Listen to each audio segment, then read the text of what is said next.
ভয়াবহ অসমত বানৰ বিভীষিকা। অসমৰ কেইবাখনো জিলাত বানপানীয়ে লৈছে কালৰূপ। বানপানীয়ে উটুৱাই লৈ গৈছে মানুহৰ ঘৰ দুৱাৰৰ লগতে বহুতো পশুধন। মৃত্যু হৈছে কেইবাজনো মানুহৰ। আকৌ কাৰোবাৰ ঘৰ যদি পানীৰ তলত, আকৌ কাৰোবাৰ ঘৰৰ চোতালত একাঠু পৰ্যন্ত পানী। এক ভয়াবহ পৰিস্থিতিৰ মাজত অসমবাসী। বানৰ বিভীষিকাৰ পৰিস্থিতিৰ সময়ত ঘৰত বহি থকা নাই মন্ত্ৰী MLA-সকল। এইবাৰ বানপানীৰ সময়ত নতুন ৰূপত দেখা গৈছে অসমৰ মুখ্যমন্ত্ৰী হিমন্ত বিশ্ব শৰ্মাক। আনফালে আকৌ শিৱসাগৰ সমষ্টিৰ বিধায়ক অখিল গগৈও দেখা গ'ল ৰাইজৰ মাজত ৰাইজৰ পৰিস্থিতিৰ বুজ লৈছে।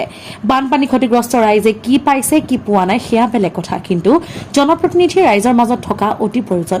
ধন্যবাদ অখিল গগৈ ডাঙৰীয়া, ধন্যবাদ হিমন্ত বিশ্ব শৰ্মা ডাঙৰীয়া। অখিল হিমন্তৰ এই ৰূপ ৰাইজৰ কাৰণে মংগলদয় হওক।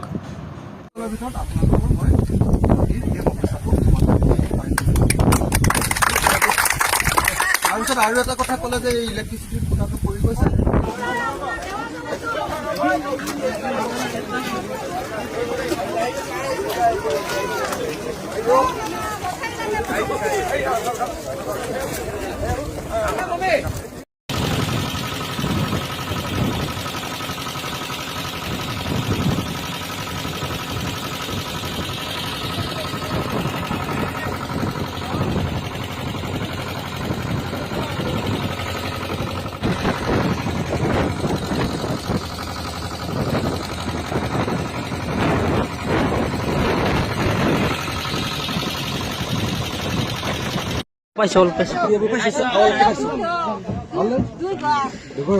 দুইটা পরে আচ্ছা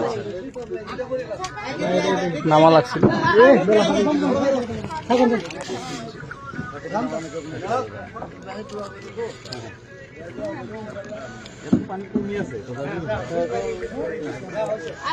ভিজুয়ালটা নিও পানি পানি এতটা দিছে দুইটা দিছে তিন ঘর আছে ইলেকশন কে না নিউজে যাও না এগুলো यार লোক